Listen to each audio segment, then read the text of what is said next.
Hey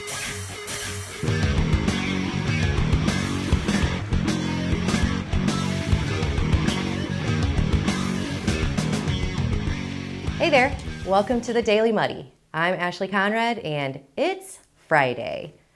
We're wrapping up our first week here and I've got to say I'm super thankful for all of the kind words of encouragement I've received as we start this project.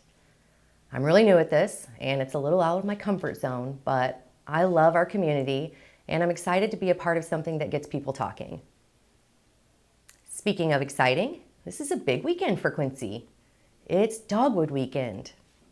The Dogwood is one of my favorite Quincy traditions. It's such an awesome family-friendly event. The trees are blooming and the parade is one of the highlights of spring and hopefully a sign of warmer, sunnier days ahead. Friday night block parties kick things off and are always a really fun way to get to know your neighbors a little bit better. The parade starts Saturday off at 9 a.m., complete with parade parties at homes along Main and lots of kiddos and adults risking it all for some candy. Speaking of that, the Chamber of Commerce wants to remind you not to throw the candy. Please hand it to the kiddos. We don't want the Shriners funny cars to take anyone out. And it's an election year, so we'll have plenty of politicians shaking babies and kissing hands, or you know what I mean.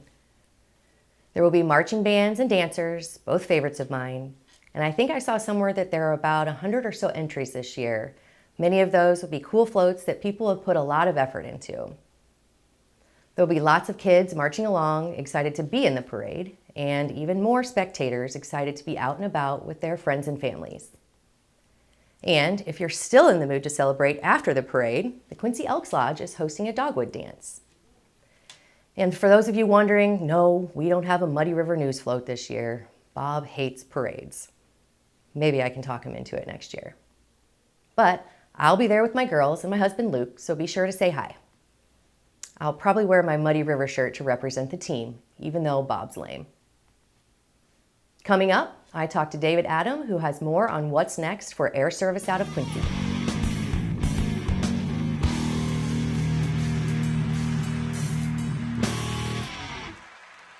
Instant Replay is your local sports bar. With 18 big screen TVs, we have all the sports packages from college games to pro games. We offer daily drink specials and come check out the Bullpen, our newly renovated beer garden. Instant Replay, 2739 Chestnut in Quincy.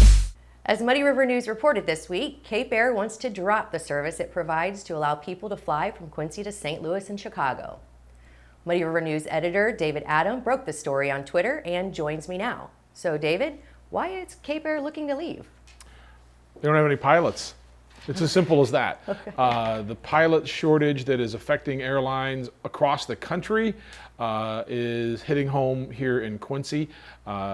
We learned last month at a city council meeting about the problems at Cape Air. They were missing about 40% of the flights weren't even being flown during February and March, and they're saying that there just aren't enough pilots available to fill all of the slots that are available at the Quincy Regional Airport. There are 18 flights that are supposed to be flown each week from Quincy to St. Louis and 18 more from Quincy to Chicago.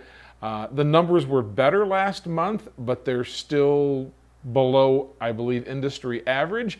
And essentially, Cape Air went to the Department of Transportation, filed a motion to say, we need to get out of this. We can't do this. Now, what does that mean? You're still going to be able to fly out of Quincy. They just can't pack up and leave. There has to be another airline step in for Cape Air and take over those flights. Until then, Cape Air's still here, at least to the end of their contract. They signed a contract in September, and it was a 4-year deal. Gotcha. So I travel quite a bit, both for business and personal reasons, and I like to take flights out of Quincy when they're available. I think the bigger issues I've had in the past are connecting flight availability and times, as well as delayed flights. Do you know what Quincy is looking to do to kind of remedy those issues? Well, right now, Mike Trope, the mayor of Quincy, and Gabe Hannafin, who is the interim airport manager, would like to sit down with officials from Cape Air and say, okay, before you leave and before you pull out of town, what can we do here? Mike Trope said to me after the Aeronautics Committee meeting on Wednesday, maybe we have to have a connecting flight. Maybe we don't fly out as many times. He still wants to maintain air service for Quincy and realizes that some concessions may have to be made while this pilot shortage is going on to be able to keep airline availability in Quincy.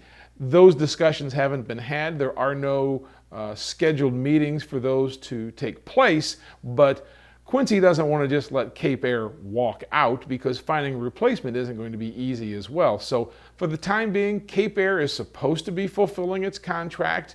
I think the city would like for them to do a better job of informing passengers if flights have been canceled. But there's still a lot of work to be done on this while Cape Air is still providing service.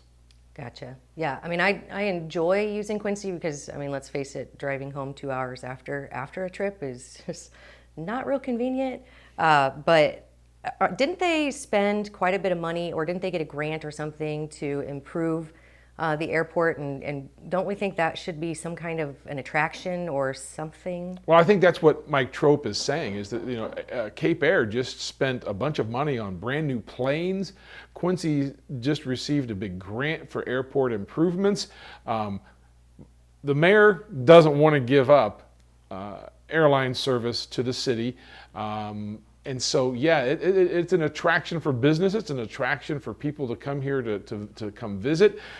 They just found out about this on Tuesday, so they've got some work to get done, and they haven't had a lot of time to kind of dig their heels in and figure out exactly how to solve the problem yet. Gotcha. Well, hopefully they figure it all out, because it sure would be nice to have that coming out of Quincy and have that availability. So thanks, David. Coming up, we say thanks to Mom as we wrap up the week here on the Daily Muddy. A great night's sleep starts at Harvey's Furniture. Harvey's is your home for industry-leading handcrafted mattresses from Bemco, Spring Air, and Chatham & Wells. Twin, full, queen, and king, we have a full selection of in-stock mattresses to fit your needs. No waiting, get it today, and as always, free delivery. You deserve a better night's sleep. Harvey's Furniture, our home, your home. And finally, Mother's Day is this Sunday. I'm very blessed to be a mom to 2 wonderful girls, and even more so to have the best mom in the world still with me. Not to mention the best mom-in-law and many other amazing mom figures my girls and I get to look up to. There's nothing quite like having a mom who has your back, someone we know we can always count on. So it's time to thank and celebrate her. Take the time to do it, especially if you still have her. Now, what does Mom want? Well, here's my list.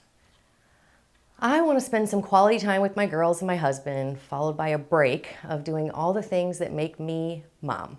Is that bad? Then I want to spend some time with my mom doing things we love together.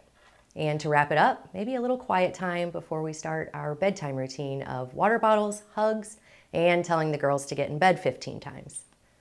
That would be a perfect Mother's Day. Anyway, that's our show. Thanks again for being with us on our first week. We'll be back for Muddy Monday.